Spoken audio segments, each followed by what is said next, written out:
কারণ নবী সাল্লাল্লাহু আলাইহি ওয়াসাল্লাম বলেছেন, লা তাতরুকান্না সালাহ, ইয়া মুআজ, হে মুআজ রাদিয়াল্লাহু আনহু, কখনোই সালাত ছেড়ে দিও না।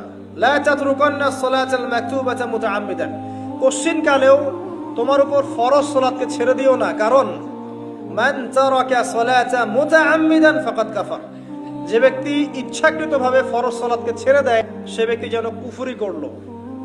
বরেণ্য আলেমরা বলেছে ইসলামের লিস্ট থেকে নাম কাটা পড়ে গেল যতক্ষণ না সে তওবা করে ফিরে আসছে।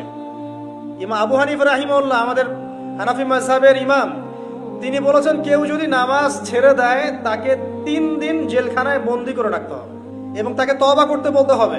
যদি সে তওবা করে তার শাস্তি মাফ, নামাজ আবার সে শুরু করবে। তওবা না করে তাকে ওইখানেই শাস্তি দণ্ড দিতে হবে। আরো যারা ইমাম ছিলেন, ইমাম আহমেদ বিন হাম্বল রাহিমাহুল্লাহ, ইমাম শাফিঈ, ইমাম মালিক, তারা বলেছেন নামাজ যদি ছেড়ে দেয়, নামাজটাকে অস্বীকার করে, নামাজ ইসলামের অংশ বলে মনে করে না, ওকে হত্যা করতে হবে।